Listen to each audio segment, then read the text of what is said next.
Good afternoon, everybody. Actually, it's still morning, isn't it? So good morning, everybody. Morning! It's a beautiful day for liberty in America, isn't it? Yeah! I can't tell you how happy I am that you've all come out today. I got to tell you, it is, Spear, you're going on after me. It's really, it's always wonderful to be at events like these because you see so many old friends who've been fighting this fight. And it's wonderful to meet new friends who are engaging in this fight, have been engaging in this fight, or engaging in this fight anew. So I want to thank you all for doing this. My name is Andrew Langer. I run an organization called the Institute for Liberty in Washington, D.C. And up until last year, the Institute for Liberty focused on what we called the petty tyrannies of government, the little things that government was doing that added up to very, very big things, the little nicks and cuts and chunks of liberty that they take out of your everyday lives. Well, ladies and gentlemen, I don't have to tell you, what we're seeing now is the wholesale abrogation of individual rights. Now, we just took an oath. We just took a pledge. And it's not just to a flag, but it is to a republic. A republic on which stands life, liberty, and the pursuit of happiness. Now, Delegate Dwyer, I hate following Delegate Dwyer on a panel because he gives such a great speech. And now I got to say, I don't ever want to follow Rory McShane on a panel. Oh my God! I'll shut up, That boy Andrew. has fire. It's amazing. You know the places where he's going to go. Thank you. But the fact is, we're about to celebrate the 233rd, right? 233rd anniversary of the Declaration of Independence. All men are created equal, and they are endowed by their Creator with certain inalienable rights. That among those are life, liberty, and the pursuit of happiness, and that to preserve these rights, governments are instituted among men, deriving their powers from the just consent of the governed. Now, do you feel that you have ceded these powers to government by your just consent? No! Hell no. Hell no. The fact is, right back there. Turn around for a second. Hold that sign up high, Spade. Tom, extremists, Jefferson, Madison, Adams, and me. Payne, Washington. Let me tell you, ladies and gentlemen, the revolutionary spirit lives on today in all of you. This is the true celebration of the 4th of July. Now, the fact is, we're constantly struggling for our liberties against this government. We constantly have. And for the last 40 years ago, Martin Luther King got up on the National Mall and said, I have a dream. I have a dream. And in my dream, the attributes, the beliefs of the Founding Fathers remain respected in government. That people understand that the Constitution cedes powers narrowly and specifically to the federal government.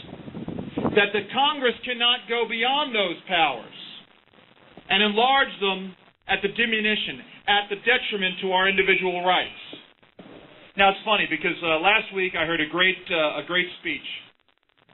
And in it the speaker said that what they're perpetrating in Washington, D.C. is on par with the greatest magicians that you'll find in Las Vegas or Atlantic City or what have you. That they're engaging in a sleight of hand. What do I mean by this?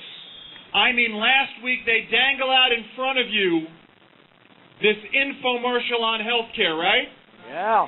While at the same time, the Congress is passing, Obama is driving the largest tax increase in American history.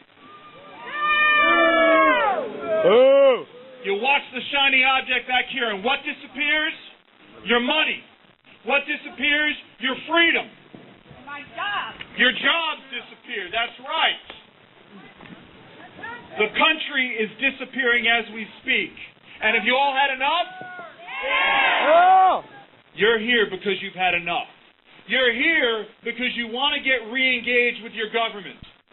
You're here because you want to take back what is rightfully yours. Not because Annapolis has given it to you, not because Washington has given it to you, but because you have God-given rights that no government can take away. Yeah! So what are we going to do about it? We're going to fight. That's right. Are you ready to fight? Yes. Right. I'm going to give you a commercial. 2 commercials. Real quick. I heard just a little bit of that. I don't know why she slapped you. I don't know why. I'm sure you didn't deserve it. Yes, that's right. You've been fighting. How many veterans are in the crowd? Thank you all for your service. I know Delegate Mike Smiegel's in the crowd. Man who served as a Marine, still is a Marine. Once a Marine, always a Marine, Mike. Still fighting the good fight for freedom. Those of you who have fought and shed blood for this country, what you were fighting for was the preservation of everybody's individual rights. You stood on that wall, and I thank you for it. The fact is now, the rest of us have got to join in. Now let me tell you something, ladies and gentlemen. Last week, we lost a skirmish. We lost on cap and trade. But we avoided what could have been a bloodbath. And you know why? Because you picked up that mantle. You engaged in that revolutionary spirit, and you picked up the phone, and you called Congress. But they don't listen. They don't, to an extent. But I got to tell you something. We got back 40 votes that we shouldn't have got. Now, yes, we lost by 9 votes, but it would have never come that close. The Obama administration had to pull out all the stops. And the fact is, we can turn that around. We can go on the offensive, and we can win more battles. It takes that sort of action. It takes you being proud of being a conservative, of being someone who is in favor of limited government. It means you've got to go out and proselytize to your friends and your neighbors. And you've got to tell the story of America. That's what this weekend is all about.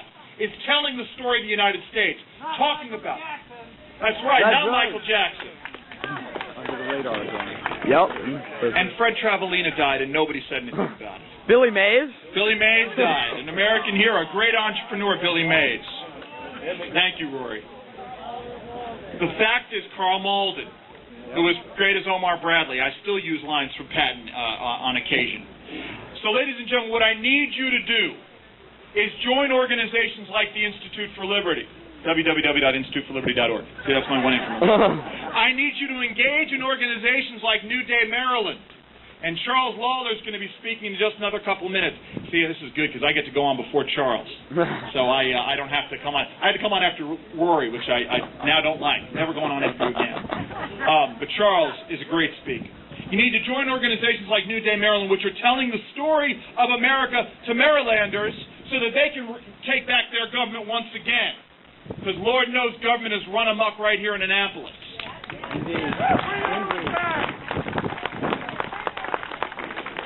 So I need you to do that. When you get unhappy, I need you to pick up the phone. Call your member of Congress. I call them, they don't care. Yeah, me too. Who's your congressman? All right. Crowderville's office, you need to come out on the 17th of July. You need to call, do you call his D.C. office? No, I called his... You call his district office. No, you should be doing that. Because I got to tell you, they were scared in that office. But he sold out for $1.3 billion. He sold out because the League of Conservation voters threatened him. And we need to hold the fire to him. Frank Crowderville doesn't have the fight in him anymore. He doesn't. He is overwhelmed by being a congressman. You know why? Because you're calling his office.